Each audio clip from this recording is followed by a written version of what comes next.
Hey kids, welcome back to our channel NCERT holic. So आज के video में हम देखने वाले हैं part 5 of our chapter patterns in life biodiversity and classification, chapter 12 of class 9, chapter 12 of class 9th biology. Alright, तो basically आज के वीडियो में हम क्या देखने वाले हैं, आज का वीडियो होने वाला है हमारा हायरार्किकल नेचर ऑफ क्लासिफिकेशन के ऊपर। तो बेसिकली ये वाला पार्ट मैं पहले क्यों ले रही हूँ, उसका रीजन ये है, जब हम आगे आगे हमने पढ़ना है 5 किंगडम ऑफ क्लासिफिकेशन, ठीक है। तो उसको पढ़ने से पहले हमें इन सारी चीजों का, इन सारे टर्म्स का मीनिंग समझ में आना चाहिए, इसीलिए मैंने ये वाला पार्ट पहले लिया है। Kingdom, phylum, class, order, family, genus and species, right. Alright, so let's start this part. तो बेसिकली हायरार्की का मीन्स क्या होता है? हायरार्की मीन्स बड़े से छोटा या फिर छोटे से बड़ा, ठीक है। हायरार्की, हर जगह हमें हायरार्की देखने को मिलती है। इट मीन्स हमें हर जगह, इवन हमारे घर में भी हायरार्की होती है। लाइक सबसे छोटा है कोई, देन उससे बड़ा, देन उससे बड़ा, मतलब क्या है? हायरार्की मीन डोमिनेंट और रेसेसिव वाली चीज हो गई ना। देखो, मैं इसको सिंपल वे में तुम्हें समझाने की कोशिश करती हूँ। सिंपलेस्ट टाइप ऑफ हायरार्की जो तुम्हें आसानी से समझ में आएगी वो समझाती हूँ, ठीक है। ये फैमिली वाली तो कंफ्यूज हो जाओगे। देखो, हमारे स्कूल होता है, ठीक है। स्कूल में प्रिंसिपल है, ठीक है। प्रिंसिपल सबसे हाईएस्ट पोस्ट है, ठीक है। देन इसके बाद में आते हैं हमारे टीचर्स, ठीक है। देन फिर स्टूडेंट्स, ठीक है। एंड फिर बीच में स्टाफ भी आता है, ठीक है। पर ये तीन चीजों, इन तीन लोगों को मान के चलो। सबसे बड़े कौन हो गए? प्रिंसिपल, देन वाइस प्रिंसिपल हो गए, ठीक है। प्रिंसिपल आए, then vice principal, then teachers and then students, ठीक है। तो ये भी तो एक हायरार्किकल टाइप हो गया ना। सो दिस इज नोन, मतलब यही है रियल मीनिंग ऑफ हायरार्की, ठीक है ना।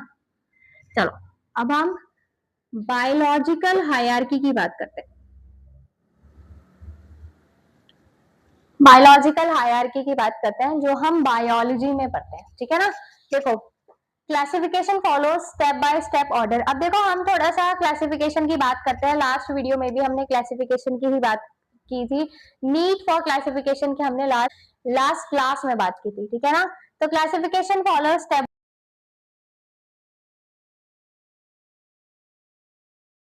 बेसिकली हम देख रहे थे,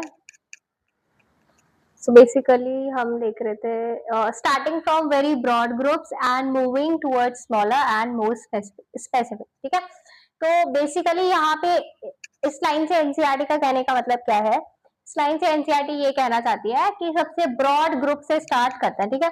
starting from very broad group, ठीक है। सबसे ब्रॉड ग्रुप से स्टार्ट करेंगे and moving towards the smaller, smaller की तरफ जाएंगे। एंड जो स्मॉलर वन होगा वो ज्यादा स्पेसिफिक हो जाएगा, ठीक है।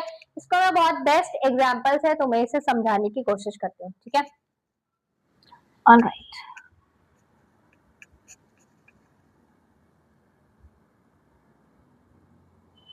तुम्हारे घर पे एक गेस्ट आ रहा है, ठीक है।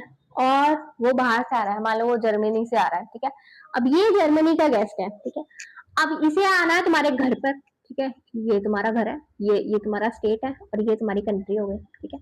अब पहले तुम इसको एड्रेस किस तरीके से दोगे? सबसे पहले तुम बताओगे हमारी कंट्री का नाम इंडिया है तो तुम्हें इंडिया आना है, ठीक है। देन तुम बताओगे अपने स्टेट का नाम, हमारे स्टेट का नाम यूपी है, तुम्हें फिर यूपी में आना है। पहले इंडिया आना है, फिर इंडिया में आकर तुम्हें यूपी में आना है, ठीक है। देन यूपी से आना है तुम्हें नोएडा, चलो गाजियाबाद मान लो। यूपी से आना है तुम्हें गाजियाबाद, ठीक है। देन गाजियाबाद से तुम्हें मान लो को अपना तुमने स्पेसिफिक हाउस नंबर बता दिया, ठीक है। गाजियाबाद में पहले तुम बताओगे कौन सा एरिया है, ठीक है, किस एरिया में रहते हो तुम गाजियाबाद के अंदर, ठीक है। देन फिर बताओगे तुम हाउस नंबर, ठीक है। तो India is a very broad term, ठीक है। India is a very broad term और सबसे छोटी टर्म जो हो गई वो है तुम्हारी मोस्ट स्पेसिफिक, कौन सा हो गया? हाउस नंबर, ठीक है। अगर तुम इस गेस्ट को सिर्फ हाउस नंबर बता दो तो क्या ये कभी भी तुम्हारे घर तक पहुंच पाएंगे? ऑफ कोर्स पॉसिबल नहीं है ना। तो बस यही है इसका मतलब, starting from very broad groups, सबसे बड़े ग्रुप से स्टार्ट करें। और ऐसा नहीं है कि इस बड़े ग्रुप में छोटे वाले इंक्लूड नहीं हो रहे हैं। इंडिया में सारे स्टेट तो इंक्लूड होंगे ना, तो इंडिया के अंदर जितने भी स्टेट्स आते हैं वो सारे इंक्लूड होंगे ना इंडिया के अंदर। तो बस यही बात बोल रहा है एनसीईआरटी कि starting from very broad groups and moving towards smaller and more specific. जितना नीचे जाते जाओगे यहाँ पे हाउस नंबर क्या हो गया, मोर स्पेसिफिक हो गया। इस गेस्ट को हमारे घर तक पहुंचने में बहुत ज्यादा आसानी रहेगी, ठीक है ना। बस यही बात वो एनसीईआरटी बताना चाह रही है। At lower level organism shares more common features, ठीक है। लोअर लेवल पे जो ऑर्गेनिज्म प्रेजेंट होते हैं वो ज्यादा से ज्यादा कॉमन फीचर्स को शेयर करते हैं, ठीक है ना। नेक्स्ट, इसको समझाने के लिए मैं ये वाली चीज समझाऊंगी, तब हम इस बात को समझ पाएंगे, ठीक है। Every lower group is a part of group above it. अब यही वाली बात मैंने बोली थी कि every lower group is a part of group above it. Lower group में, लोअर ग्रुप जो है मतलब हायर ग्रुप जो है वो लोअर वालों को तो इंक्लूड करता ही है, लाइक इंडिया, उत्तर प्रदेश, दिल्ली, ठीक है, मध्य प्रदेश, इन सारे स्टेट को इंक्लूड तो करेगा ही। एंड इन स्टेट्स के अंदर जितना भी एरिया आता है, मान लो सिटी, विलेज, इन सबको ये इंक्लूड करते हैं, ठीक है ना। तो बस यही वाली बात वो बोल रहे हैं। अब इसको समझने के लिए, बायोलॉजिकल टर्म्स में समझने के लिए हम अभी इस चीज को पढ़ेंगे, ठीक है। इन हायरार्की और इन हायरार्कियल क्लासिफिकेशन को पढ़ेंगे, तब हमें समझ में आएगा, ठीक है। उससे पहले तुम्हें सबसे पहले याद करना रहेगा ये हायरार्की तुम्हें याद करनी है, kingdom, phylum, class, order, family, genus and species, ठीक है। अब ना देखो, किंगडम याद करने की एक बहुत प्यारी सी ट्रिक है, keep pot clean otherwise family get sick, ठीक है। बहुत प्यारी सी ट्रिक है, इस तरीके से तुम इसे याद कर सकते हो और तुम्हें याद करना ही पड़ेगा, ठीक है, क्योंकि ये इंपॉर्टेंट है, ठीक है ना। Kingdom, phylum, phylum for animals, division for plants, ठीक है ना। Class, then order, then family, then genus, then species. अब देखो, सबसे ब्रॉड टर्म यहाँ पे क्या हो गया, किंगडम इज दी सबसे ब्रॉड वाली टर्म जो हो गई वो क्या हो गई, वो हो गई किंगडम। देन उससे स्मॉलर टर्म हो गई फाइलम या फिर डिवीजन, एंड उससे स्मॉलर है क्लास, देन इससे भी स्मॉलर है ऑर्डर, ऑर्डर से स्मॉलर फैमिली, फैमिली से स्मॉलर जीनस, और जीनस से स्मॉलर स्पीशी। अब देखो, अब इस पॉइंट को समझने की कोशिश करते हैं। Every lower group is a part of group above it. अब सिमिलर स्पीशीज जीनस में इंक्लूड होंगी, सिमिलर टाइप ऑफ जीनस फिर सेम फैमिली में इंक्लूड होंगे, similar type of family same order में इंक्लूड होंगी, and similar type of order class में include होंगे, सेम क्लास में इंक्लूड होंगे, ठीक है, सेम क्लास में आएंगे। And similar type of class जो है वो इंक्लूड, वो किस में आएगी, वो आएगी फाइलम में, same type of phylum. And same phylums जो है वो किस में आएंगे, हमारे किंगडम में आएंगे, ठीक है। अब देखो, इसको समझते हैं हम यहाँ से। यहाँ पे एनसीईआरटी ने दो बहुत अच्छे एग्जाम्पल लिए, टाइगर और पी प्लांट का बहुत अच्छा एग्जाम्पल लिया है। Kingdom, phylum, class, order, family, genus और स्पीशीज, ठीक है। टाइगर का साइंटिफिक नेम क्या है, पैंथेरा टाइग्रस, ठीक है। टाइगर का साइंटिफिक नेम क्या है, पैंथेरा टाइग्रस। टाइगर की स्पीशी क्या है, Panthera tigris. So basically kids, tiger की स्पीशी है पैंथेरा टाइग्रस, ठीक है।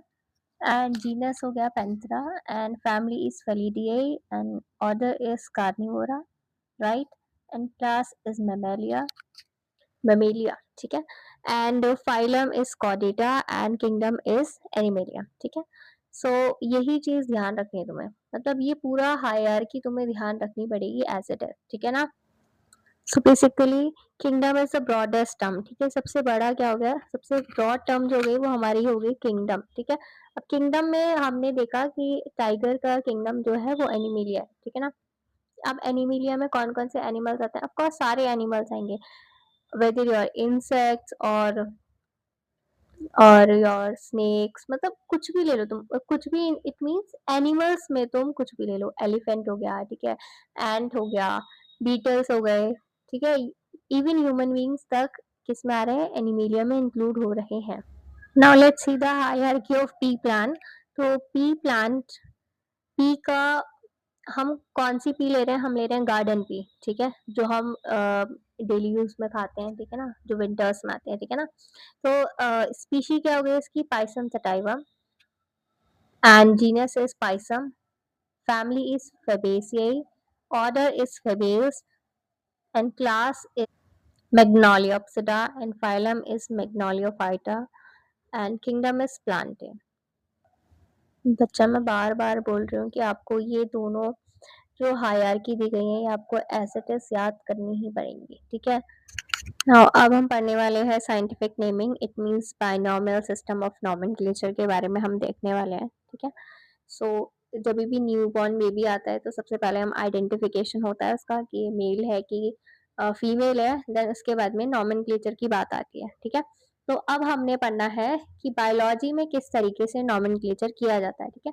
तो most accepted type of nomenclature जो है बायोलॉजी का है वो है लीनियस, कैरोलस लीनियस के द्वारा दिया गया बाइनोमियल सिस्टम ऑफ नॉमेनक्लेचर। ना इसको बाइनोमियल क्यों बोल रहे हैं, बिकॉज यहाँ पे दो वर्ड्स इंक्लूड होते हैं इसमें, ठीक है। बाइनोमियल मीन्स टू वर्ड्स, ठीक है। सबसे पहला तुम्हारा जीनस आएगा एंड दूसरा तुम्हारा स्पीशी आएगा, ठीक है। So it is introduced by Carolus Linnaeus in 18th century and यहाँ पे ये साइंटिफिक नेम्स है, किसमें, बायोलॉजी के साइंटिफिक नेम्स जो हैं वो यहाँ पे आएंगे, ठीक है। दो पार्ट्स में इंक्लूडेड है, ये मैंने पहले ही बता दिया है, and it is written in Latin.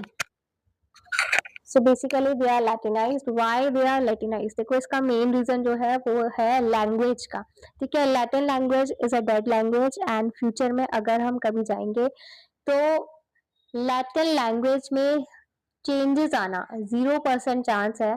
सो इसीलिए जो सारे नेम्स हैं वो लैटिनाइज्ड कर दिए जाते हैं ताकि फ्यूचर में स्पेलिंग एंड उनका मीनिंग बदले नहीं, एज इट इज रहे।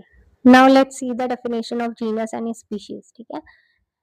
So, genus is a group of closely related species that share common features, ठीक है।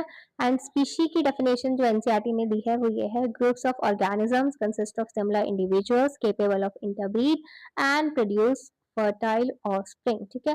तो स्पीशी की डेफिनेशन समझना बहुत ज्यादा इंपॉर्टेंट है। स्पीशी में वो ऑर्गेनिज्म इंक्लूड होते हैं जो कि सिमिलर टाइप ऑफ इंडिविजुअल हो, ठीक है, similar type of character show करते हो, एंड सबसे most important point is they are capable of interbreed and produce fertile offspring, ठीक है। इंटरब्रीड कर सकें, रिप्रोडक्शन हो सके उनके बीच में और वो फर्टाइल ऑफस्प्रिंग को जन्म दे सकें, ठीक है। जरूरी नहीं है कि हर बार फर्टाइल ऑफस्प्रिंग हो, but yes usually fertile offspring ही होता है, ठीक है ना। सो देखो व्हाई आई सेड दैट कि यूजुअली फर्टाइल ऑफस्प्रिंग ही होता है। देखो जब भी हॉर्स एंड डंकी के बीच में रिप्रोडक्शन होता है तो क्या किस चीज की फॉर्मेशन होती है, तो बनता है म्यूल, ठीक है। पर म्यूल हर बार ही इनफर्टाइल है। इट मीन्स क्या है, दो डिफरेंट स्पीशीज के बीच में जब रिप्रोडक्शन हो रहा है वहां पे फर्टाइल ऑफस्प्रिंग का जन्म नहीं हो पा रहा है, ठीक है ना। तो स्पीशी की एक्सेप्टेड डेफिनेशन यही है एंड बिल्कुल करेक्ट डेफिनेशन यही है कि वो ऐसे इंडिविजुअल जो कि सिमिलर कैरेक्टर शो करते हो and capable of interbreed and they are able to produce fertile offsprings, ठीक है। Okay kids, this is all about this part. मिलते हैं नेक्स्ट पार्ट में, तब तक के लिए पढ़ते रहिए।